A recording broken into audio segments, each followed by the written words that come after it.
안녕하세요. 전 60대 초반의 자영업자입니다. 결혼 전에 작은 회사에서 일을 했는데 그때 저를 뽑아서 데리고 있던 사장과 결혼을 하게 됐습니다. 제 기억엔 워낙 회사가 작아서 직원도 별로 없고 하니 사장님이 그냥 성실하게 일하는 절 예뻐라 하는 줄로만 알았어요.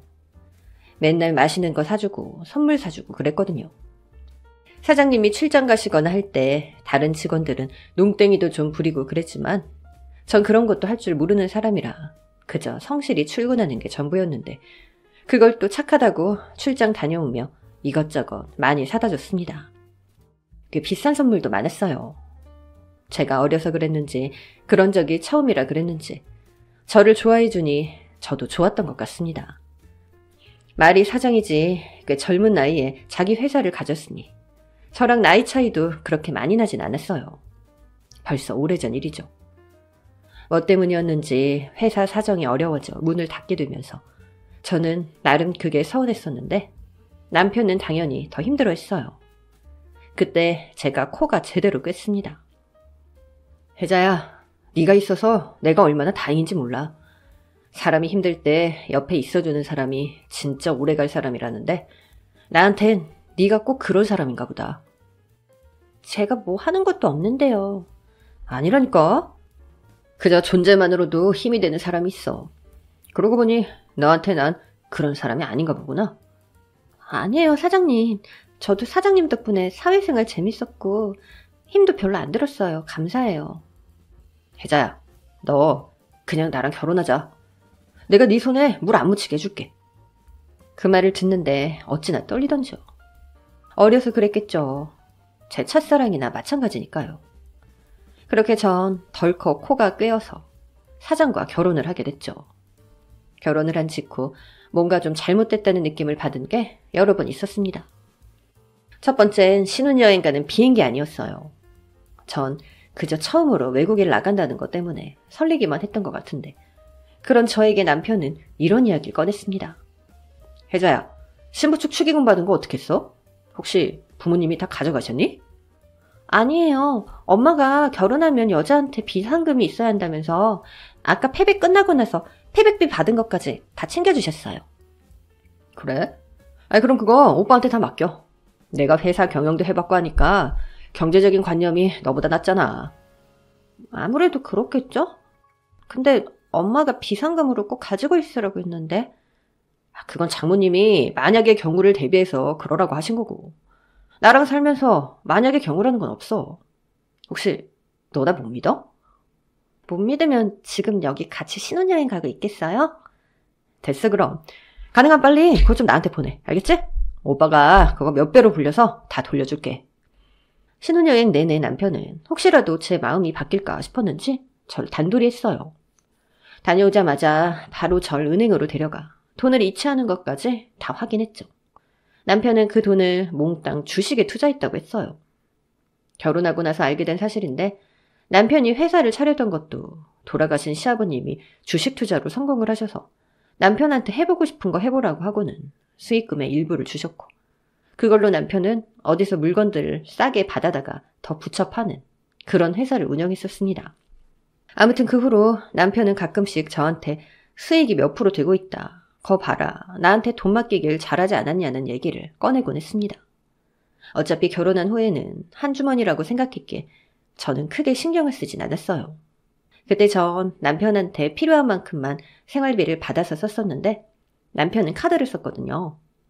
당시는 신용카드라는 게 지금처럼 보편화되지 않았을 텐데 아마 남편이 회사를 운영하기도 하고 그랬으니 그게 가능한가 보다 그렇게 생각했었습니다.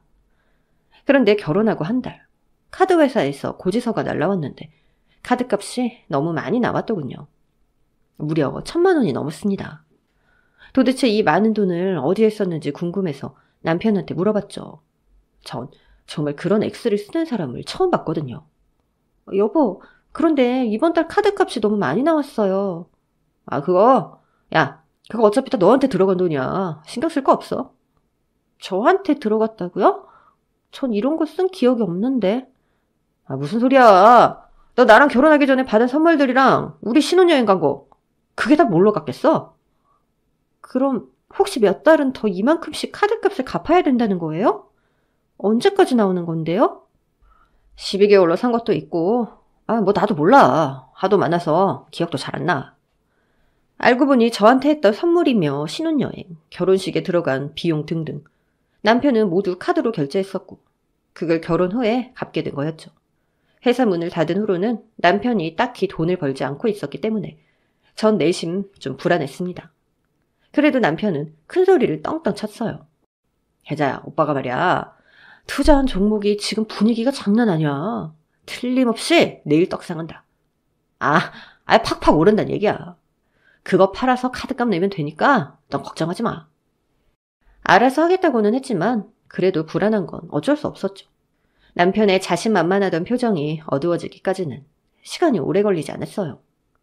바로 다음 날부터 남편은 원래도 자주 마시던 술을 더 자주 마시기 시작했어요.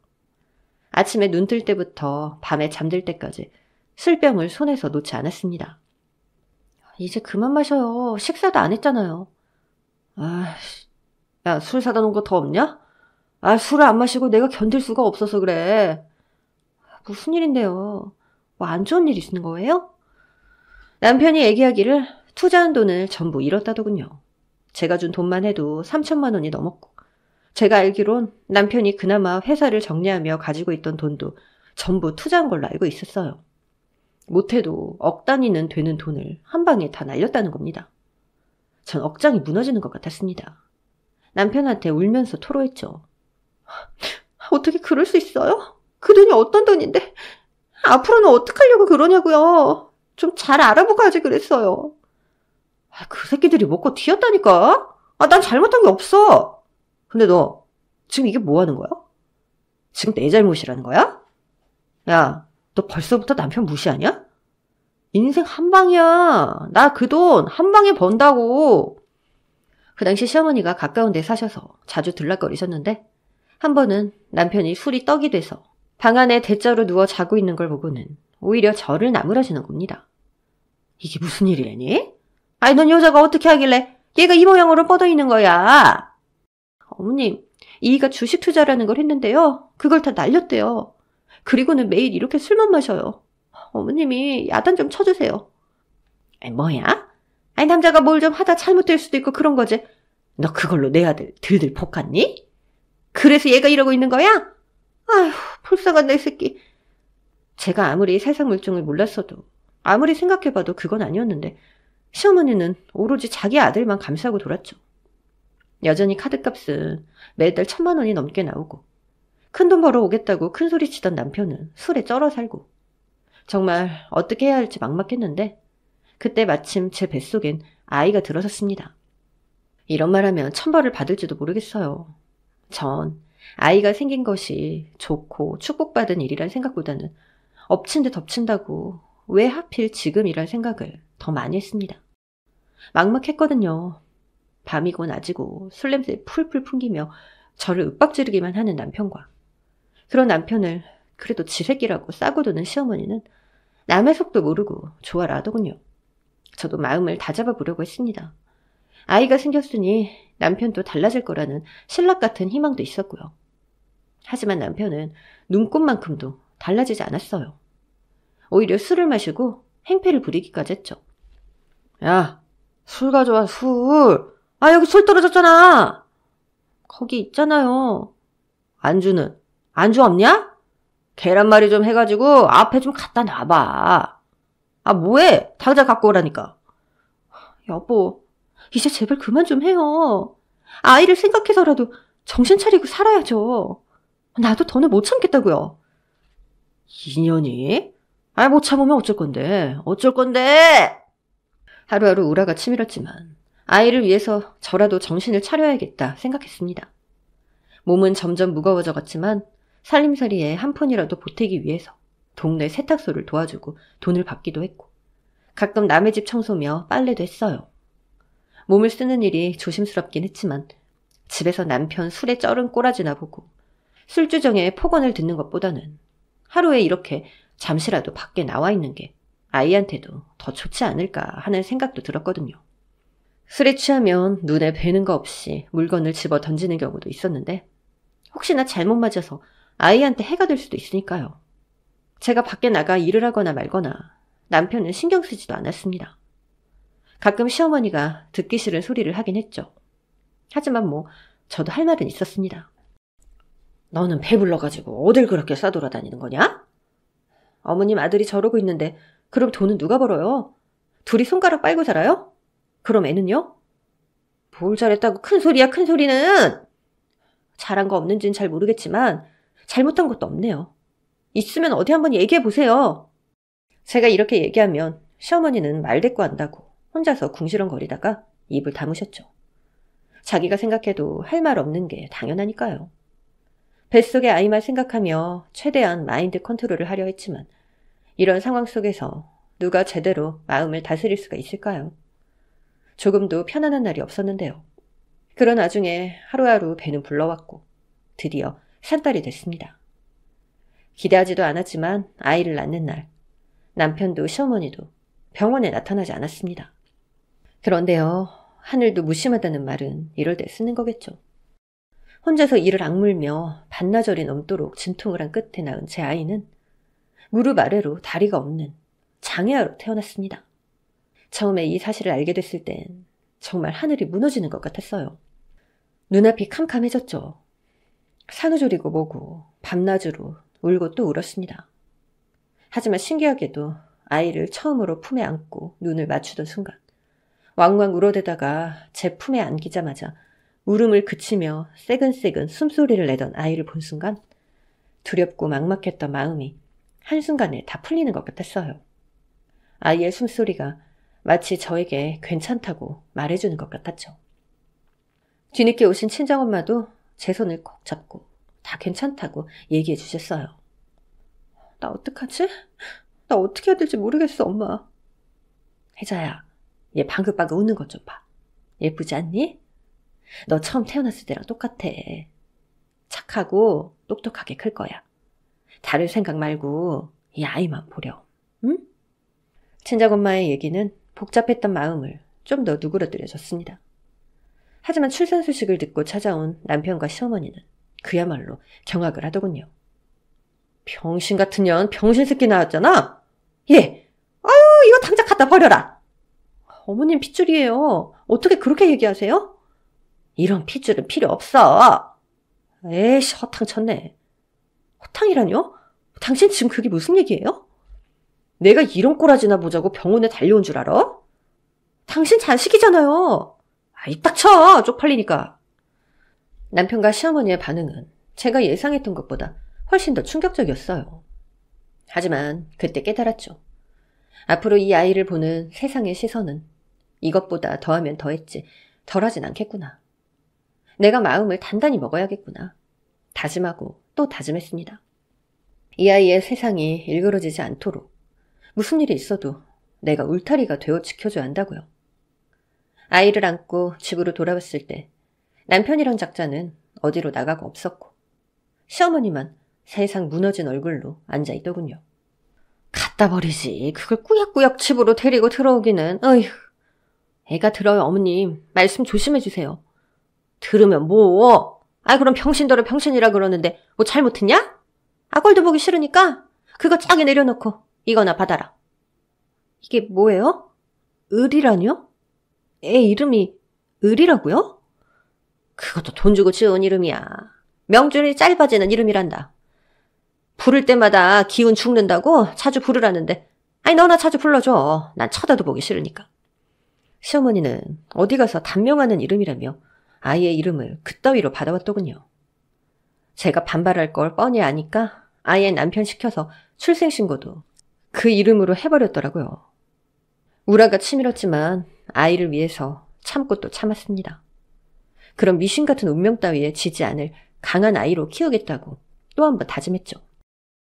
아이는 제 마음을 알아주기라도 하듯 투정 한 번 안 부리고 보채지도 않고 순하고 밝았습니다. 저만 보면 방긋방긋 웃었죠. 언제부턴가 밖으로 나돌며 집에 들어오지 않는 술주정뱅이 남편의 악마 같은 시어머니 때문에 숨통이 막히는 삶이었지만 아이의 그 웃음이 절 숨쉬게 했습니다. 비록 무릎 아래 다리는 없었지만 다른 아이들보다 성장 속도도 빨랐어요. 아이가 바닥을 기어다니기 시작할 무렵 며칠 동안 집에 들어오지 않던 남편이 시어머니와 함께 집에 들어왔습니다. 처음 보는 차 한 대를 집 앞에 대놓고는 저더러 빨리 애를 데리고 나오라더군요. 어딜 가는지는 알아야 될 거 아니에요. 차도 생겼겠다. 바람이나 쐬러 가자니까. 그럼 잠깐만 좀 기다리세요. 애 기저귀랑 분유랑 이유식이랑 옷도 좀 챙겨야 되고. 그런 거 필요 없다. 가까운 데 갈 거야. 그래, 빨리 좀 나와, 빨리. 시간 없어. 빨리 좀 나오라고. 그렇게 전 제 겉옷 하나 챙기지 못한 채로 차에 올라탔습니다. 이상하게 평소에 한 번 보챈 적 없는 아이가 차에 타자마자 울기 시작하더군요. 환경이 낯설어 그런가 보다 하고 아이를 안고 계속 달랬습니다. 어딜 가는지 모르지만 가는 내내 남편과 시어머니는 그런 아이를 타박했죠. 시끄러 진짜. 주둥이 좀 닥치게 해봐라 좀. 병신이 타네 아주. 아유, 내가 저 병신 때문에 멀미가 다 나. 젖을 물리든 어쩌든 그만 좀 물게 하라고. 저기 들어가자. 저기 차 세우고 너는 가서 걔 좀 어떻게 조용히 좀 시키고 와봐. 남편이 차를 세운 곳은 고속도로 휴게소였습니다. 시어머니의 성화에 저는 아이를 데리고 차에서 내렸습니다. 마침 옆 차에도 아이와 비슷한 또래의 아이가 있는 엄마가 보여 급한 대로 기저귀를 빌려 화장실로 달려갔죠. 거기서 아이의 기저귀를 갈고 젖을 물리고 달랜 후 잠든 아이를 업고 나왔는데 차가 없었습니다. 혹시 제가 처음 보는 차라 헷갈렸나 싶어서 아이를 업은 채로 휴게소 여기저기를 뛰어다니며 찾아봤지만 어디에도 남편의 차는 없었어요. 남편도 시어머니도 보이지 않았습니다. 아까 기저귀를 빌렸던 옆차의 애엄마가 저를 보고는 조심스레 얘기해 주더군요. 저기 아까 허겁지겁 차 떠났어요. 제가 애엄마 안 왔다고 했는데도 그게 설명 안 하셔도 돼요. 어디까지 가세요? 저희가 태워드릴게요. 괜찮아요. 저 정말 괜찮은데. 아이도 있는데 애엄마가 울면 안 되죠. 경찰에 어떻게 신고라도 해드릴까요? 아니에요. 정말 괜찮습니다. 애초에 여행이니 뭐니 다 헛소리였던 겁니다. 저와 아이를 이렇게 버릴 생각이었던 거죠. 그 자리에서 아무 차이나 뛰어들어 확 죽어버릴까 생각도 했어요. 하지만 아이가 있잖아요. 제가 세상의 전부일 아이요. 정신없이 미안하다 고맙다는 말을 100번쯤 하고 그 차를 얻어 타고 친정으로 향했습니다. 집으로 돌아가고 싶은 마음은 눈꽃만큼도 없었어요. 그곳은 이미 저에게 지옥이었으니까요. 제 꼴을 본 친정엄마는 눈물부터 흘리셨지만 저는 내내 독한 마음을 먹었기에 눈 질끈 감고 단호히 얘기했습니다. 엄마, 나 이서방이랑 헤어질 거야. 애까지 낳고 어떻게 하려고 그런 말을 입에 올려. 어떻게든 살아야지. 참고 살아야지. 나 엄마가 그 말 할 줄 알았어. 그런데 엄마, 제발 나한테 참으라고 하지 마. 참고 살라고도 하지 말고. 나 진짜 더는 못 살아. 혜자야, 의리를 봐서라도. 아니, 의리 때문에라도 더는 그 집안에 못 살아. 의리, 그 집에서 사람 취급도 못 받고 있어, 엄마. 나 우리 의리 세상에서 제일 멋진 사람으로 키울 거야. 그러니까 제발 다 돌아가라고 하지 마. 당시만 해도 애 딸린 이혼녀에 대한 시선이 곱지 않을 때라 엄마가 그러셨던 건 당연히 이해합니다. 꾸역꾸역 버티며 결국 살아내는 엄마들도 있지만 저는 그것만이 답은 아니라 생각했어요. 결국 제 마음을 이해하면서도 복잡한 마음에 눈물을 흘리는 엄마를 뒤로하고 그 길로 의리를 들쳐업고 고속버스를 타고 그놈의 집구석에 갔습니다. 돌아간 건 아니었어요. 나오기 위해 갔습니다. 가자마자 문을 열고 남편 새끼한테 이혼하자고 냅다 소리부터 질렀죠. 남편의 반응은 예상한 그대로였습니다.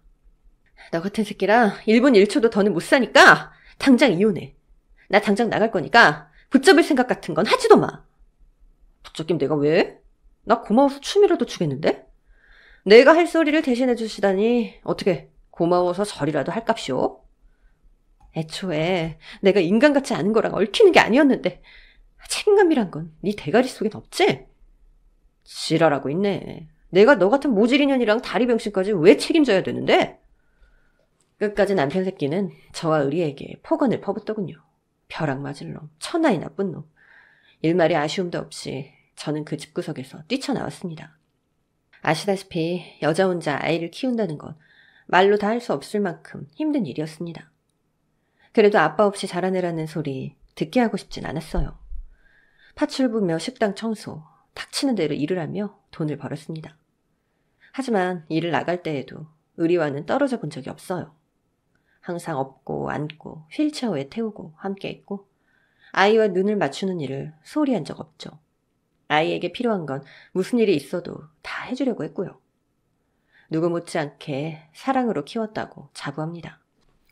그래도 아이가 점점 자라면서부터는 가슴이 찢어지는 현실들과 직면해야 할 때도 있었죠. 의리를 놀리는 아이들은 부지기수였고요.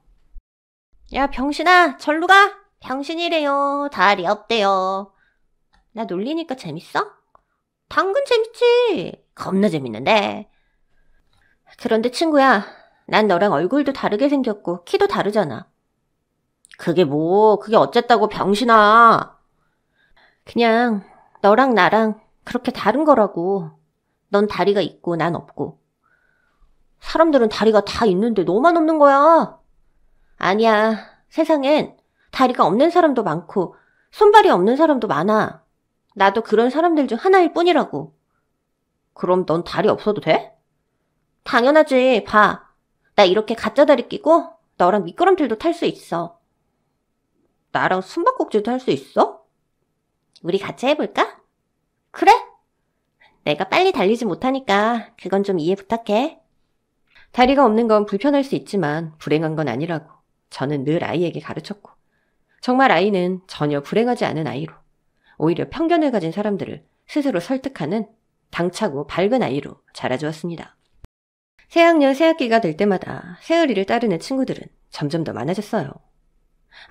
시어머니가 아이 단명시킬 이름이라며 지어준 개떡같은 이름은 정식 절차를 거쳐 새의리라고 개명해줬습니다. 갑을명정할 때 그 을이 한자로 새의리잖아요. 그걸 그대로 한글 이름으로 등록을 했죠. 몸도 마음도 새처럼 자유로운 아이로, 이름처럼 예쁜 아이로 자라라고요. 새의리도 바뀐 자기 이름을 너무 좋아합니다. 지금까지도요. 받아쓰기도 맨날 100점 받아오고 반에서 1등만 하던 새의리는 중학교 들어가면서부턴 학급 반장도 도맡아 있어요. 제가 결혼이란 선택은 100번 잘못했다고 생각하지만 딸을 낳고 기른 건 제 인생 최고의 선택이라 자부할 수 있을 만큼 새의리는 당차고 야물딱진 아이로 무럭무럭 자랐습니다. 하지만 어미로서의 미안함은 어쩔 수가 없었어요. 자신이 선택한 것도 아닌데 장애로 태어난 걸 힘들어하지 않을까 하는 마음은 늘 있었거든요. 심지어 피줄한테까지 모진 말을 들었으니까요. 하지만 어느 날 새의리가 그러더군요. 엄마는 내 다리 보면 가슴 아파? 왜? 그런 거 같아? 응. 엄마 얼굴 보면 또 그 생각하고 있구나. 그런 느낌이 와. 아무래도 엄마가 미안한 게 있지. 엄마가 나한테 그랬잖아. 내 다리가 이렇게 태어난 건 절대로 내 잘못 아니니까 당당하라고. 엄마가 날 이렇게 낳은 것도 엄마 잘못 아니니까 나한테 미안해하지 마. 엄마를 위로할 줄도 아는 착하고 멋진 딸. 그런 딸을 위해 전 닥치는 대로 열심히 살아야 했습니다. 새벽같이 일어나서 건물을 청소하고 점심시간엔 식당 홀서빙에 설거지, 저녁엔 전단지까지 돌리며 악착같이 돈을 벌었죠. 그새 딸은 법대에 진학했고 심지어 장학금까지 받게 됐어요. 이제 고작 20살인데도 열심히 해서 40패스 누구보다 빨리 할 거라며 엄마 고생 더 빨리 끝나게 해주겠다는 철든 얘기를 하더군요. 말만으로도 감사해 눈물이 나기도 했습니다.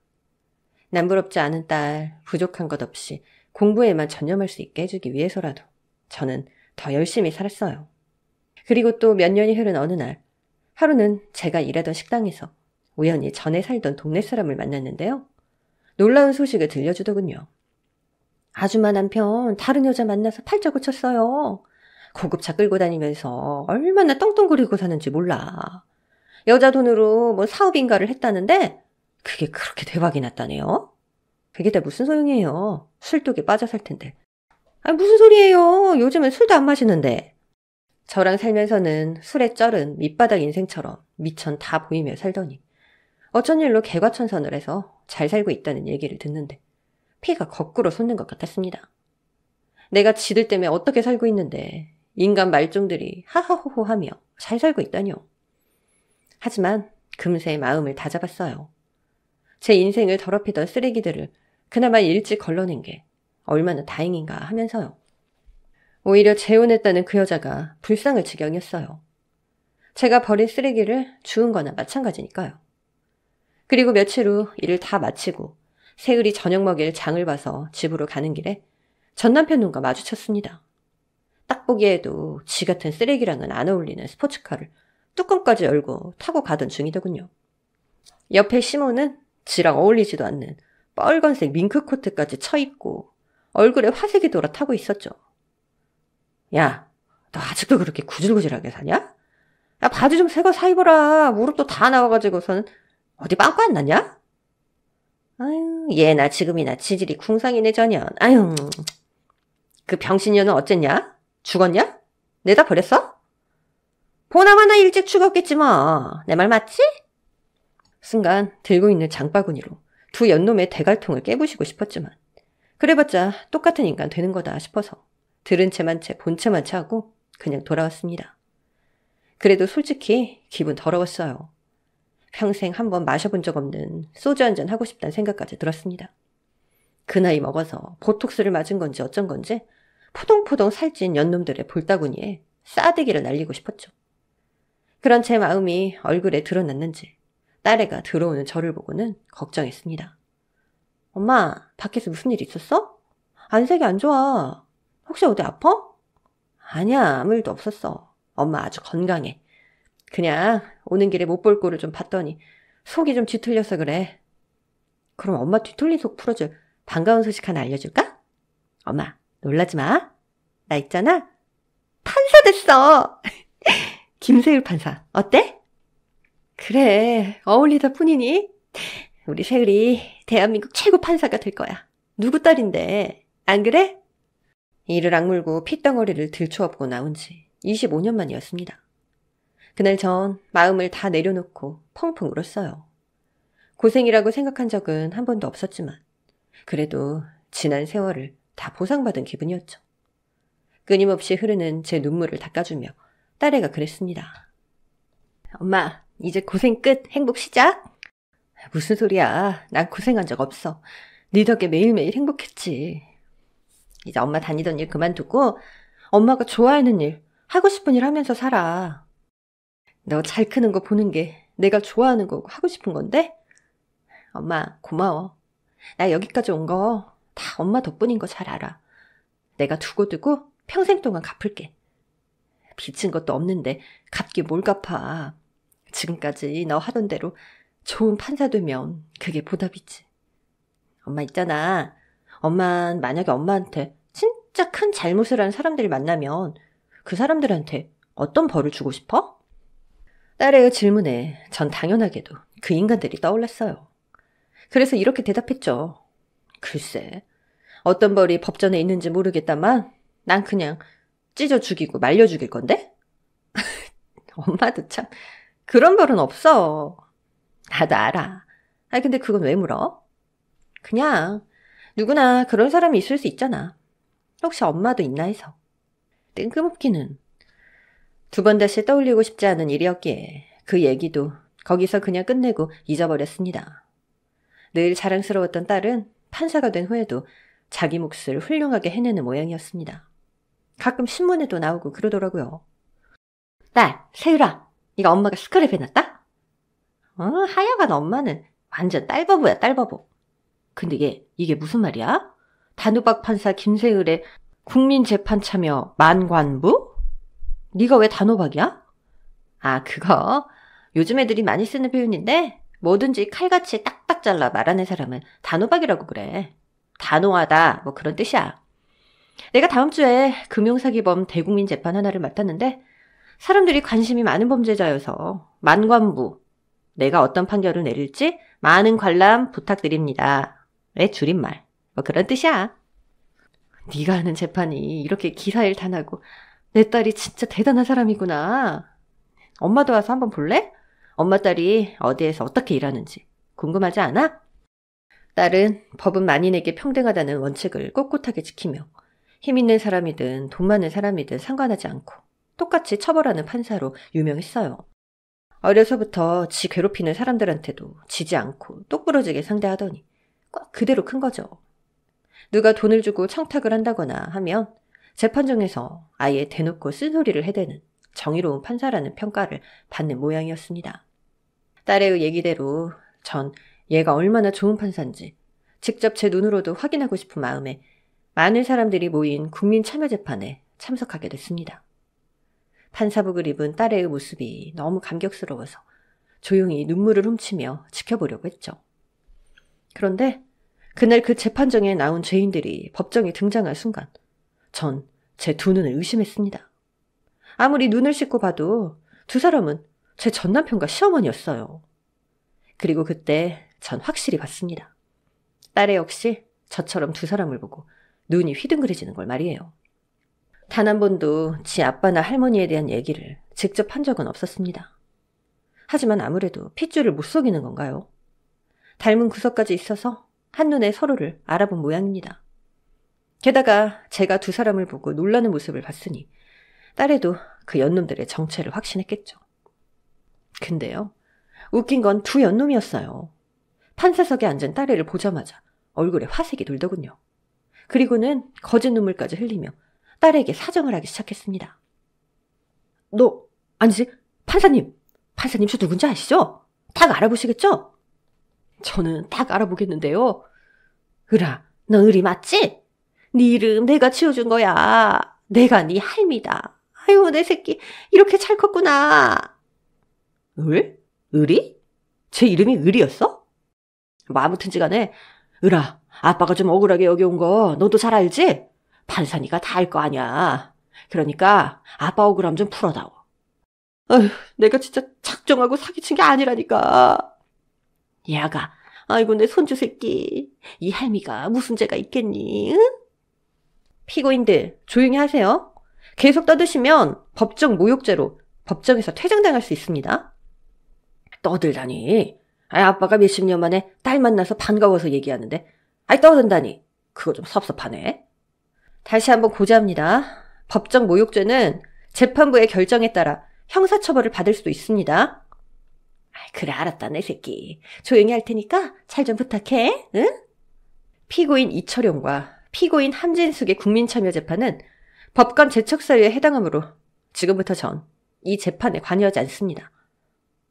그게 무슨 말이냐? 그냥 네가 해라. 네가 해야지. 안 그래?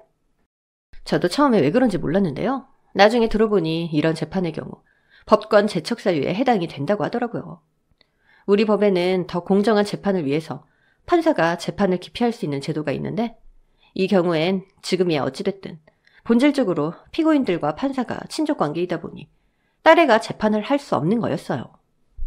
그 대신 딸애의 동료 판사가 이 사건을 맡게 됐습니다. 휠체어를 밀며 재판정을 나서는 딸애의 뒤통수에 대고 두 연놈들은 그지처럼 용서를 구걸하더군요. 으라, 아빠야 아빠. 아빠가 너 얼마나 보고 싶은지 알아? 에이씨, 네 엄마가 너를 못 만나게 해가지고. 아가, 할미 이제 깜빵 들어가면 죽어야 나와. 아유, 제발 이 할미 좀 불쌍히 여겨다오. 두 사람의 그지 같은 구걸은 곧 잠잠해질 수밖에 없었습니다. 딸애를 대신해 이 재판을 맡게 될 판사가 불벼락 같은 호통을 쳤으니까요. 피고인들, 지금 국민들이 지켜보고 있습니다. 국민들 앞에서 비참하게 끌려나가고 싶어요? 그런 거 아니면 당장 입 다무세요. 아니, 판사님, 그게 아니고요. 저희가 제 딸이거든요. 딸이요? 세상 어떤 아빠가 자기 딸을 길거리에 내다 버립니까? 네? 아니, 판사님이 그걸 어떻게. 상습폭력, 아동학대 및 유기. 판사의 얘기에 재판장에 있던 사람들은 수근거리기 시작했어요. 금융사기범의 재판인 줄로만 알고 왔는데 아동학대라니 놀랄만도 하죠. 안타깝게도 이 사건들은 공소시효가 지났습니다. 하지만 두 피고인이 어떤 사람들인지를 증명할 순 있죠. 지금 하고 계신 행동들 역시 배심원들이 모두 지켜봤습니다. 이런 모든 사실들이 본 재판 판결에 영향을 미칠 수 있습니다. 나중에 딸애한테 들어보니 그 판사는 딸애와 아주 친한 동료였어요. 딸보다 더 냉철한 판결을 내리기로 소문이 자자한 판사였죠. 세율이의 지난 얘기들을 다 알고 나서는 그 모진 환경을 이겨내고 이렇게 훌륭하게 자란 우리 세율이를 아주 좋아하고 심지어 존경하기까지 한다고 하더라고요. 근엄한 판사의 얘기에 두 연놈들의 주둥이가 싹 다물어졌습니다. 솔직히요, 판사님이 안 그러셨으면 저라도 달려나가서 그 주둥아리를 확 닥치게 했을 겁니다. 애초에 양심 같은 거 없는 줄은 알고 있었지만 그래도 그렇지. 어따 대고 이제 와서 지 딸이며 손녀라고 핏줄 행세입니까? 갖다 버리라고 하다못해 지들이 직접 갖다 버린 과거는 국 끓여 먹었답니까? 뭐요? 용서해달라고요? 보고 싶었다고요? 후한무치한 인간들. 언감생심도 유분수죠. 1분 1초도 꼴보기 싫은 인간들이랑 한 공간 안에 있다는 것만으로도 피가 거꾸로 쏠리는 기분이었지만 저는 주먹을 꽉 쥐고 그 재판을 끝까지 지켜봤습니다. 판사가 제대로 못하면 언제라도 뛰쳐들어가 그 두 것들의 머리채를 휘어잡을 생각이었죠. 하지만 제 기우였습니다. 판사는 악랄한 두 인간의 죄를 하나부터 10까지 다 까발렸습니다. 저지른 죄가 한두 개가 아니었어요. 가짜 투자거래 사이트를 만들어서 그걸로 불쌍한 서민들을 상대로 금융사기를 쳤더군요. 피해자만 수백 명에 달했고 피해 액수도 상상을 초월했어요. 심지어 이번이 처음이 아니었더라고요. 2년 전엔 깡통 전세로 수십 명 눈에서 피눈물을 흘리게 했었는데 그때는 무슨 수를 썼는지 집행유예를 받았었더라고요. 죄질도 나쁜 데다가 그 기간이 다 끝나지도 않았는데 또 이런 범죄를 저질렀으니 가중처벌은 당연한 거였습니다.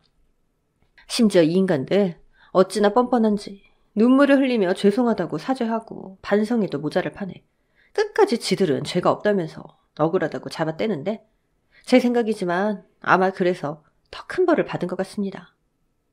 피고인 이철용, 피고인을 징역 15년에 처한다.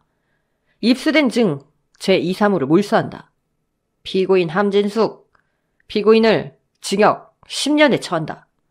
입수된 증 제1호를 몰수한다. 예? 아니 판사님, 아니 너무하십니다. 아니 안 돼요 판사님, 전 굴복 못해요. 아까 그 판사 데려와. 아니 그 판사가 내 손녀라니까. 판결을 받은 후에도 지들이 한 짓을 뉘우치지 못하는 짐승보다도 못한 인간들. 내가 벌을 주지 않아도 벌을 받는구나 싶은 마음으로 자리에서 일어서는데 그때 하필 그 두 것들과 눈이 마주쳤습니다. 콧방귀나 띠게 껴주고 나가려고 하는데 그 인간들이 저를 향해 외치더군요. 여보, 혜자야. 아니 너 거기 있었구나. 아이 너 내가 얼마나 기다렸는데. 예, 너 거기서 뭐하니? 네가 가서 애한테 얘기 좀 해봐. 그래, 우리 항소할 거니까 감형 좀 해달라 해. 선처 뭐 그런 거 있잖아. 살맛 떼고 산 청을 봐서라도 부탁 좀 한다. 응? 여보, 그럴 거지? 나 당신 믿는다? 거기는 법정이고 사람들도 많이 보고 있는 데다가 제 딸이 판사라는 걸 사람들도 다 아는데 혹시라도 딸의 체면을 구기는 일은 만들고 싶지 않았어요. 그래서 거기선 그냥 가운데 손가락만 조용히 올려주고 나왔습니다. 그리고는 그냥 돌아가려다가 두 것들에게 하고 싶은 말이 떠올라서 죄수복을 입고 포승줄에 묶여 끌려가는 인간들 앞에 떡하니 나타났습니다. 그리고 얘기했죠. 어이 거기 둘 도와달라고? 그래 여보, 역시 당신 그럴 줄 알았어. 애한테 얘기해 줄 거지? 다시 판결해 달라고 할 거지? 내가 잘못했다. 응? 진심으로 이렇게 빌게. 아니 내 손이 지금 묶여있어서 빌지 못하는데 이렇게 싹싹 빌 테니까 제발 몇 년만 좀 깎아줘. 무식한 거 그만들 좀 티내지. 법이 무슨 장사니? 깎아주긴 뭘 깎아줘. 없는 사람들 눈에서 피눈물 쏙 빼놓고 니들은 도대체 얼마나 헤쳐먹었으면 돼지처럼 피둥피둥 살이 올랐냐? 내가 니네 같은 인간한테 당하고 혼자서 세을이 키운 게 25년이야. 니들 둘 형량 합하면 딱 그만큼이네. 깜빵에서 주는 밥 삼시세끼 처먹으면서 니들이 뭘 잘못했는지 제대로 반성들 좀 하셔. 니들 재산도 전부 몰수됐지? 깜빵에서 기어나오는 날부턴 손가락 빨고 살아야 될 거야. 지금은 용서를 구걸하지만 나오면 진짜 구걸을 해야 될 거라고. 밥 줄 때 꼬박꼬박 챙겨 먹어라. 그리고 뭐? 가명? 가명 좋아하시네. 깜빵에서도 정신 못 차릴 게 뻔하니까 가명은 개뿔. 형이나 더 안 받으면 다행이지. 잘 가라 이것들아. 나는 내 이쁜 판사딸이랑 고기나 구워 먹으러 갈란다. 그렇게 퍼부었어도 몇십 년 묵은 한은 속 시원히 내려가질 않아서 연놈들 끌고 가는 교도관들 몰래 뒤통수를 냅다 한 대씩 후려갈기고 그 자리를 떠났습니다. 집에 돌아오니 딸애가 근사한 저녁밥상을 차려놓고 절 기다리고 있었어요. 엄마, 이제 정말 마음속에 있던 짐 다 내려놓고 편히 사세요. 그래, 이제 정말 속이 다 시원하다. 그런데 세을아, 언제부터 알고 있었던 거야? 우연히 알게 됐어요. 엄마가 아무 얘기 안 해주니까 굳이 몰라도 되는 얘긴가 보다 싶어서 안 물어봤지. 엄마 가끔씩 자다가도 끙끙거리는 거 보면서 마음만 아파 있었어. 그 인간들이 엄마 악몽의 원인이었다는 건 이번에 사건 맡으면서 진짜 우연히 알게 됐어.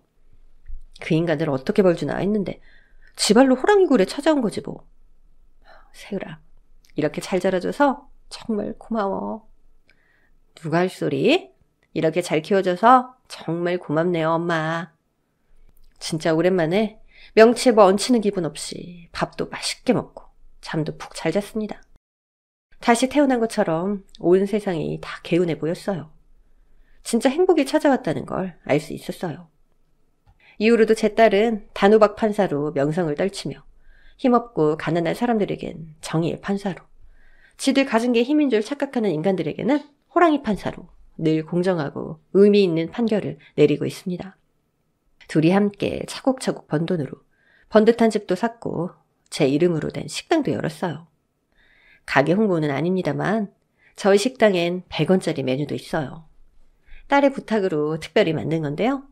돈이 없어서 한 끼 식사조차 어려운 분들을 위한 엄마 밥입니다. 그 어떤 비싼 메뉴 못지않게 정성스럽고 따뜻한 마음으로 대접하며 남은 날들을 살아가겠습니다.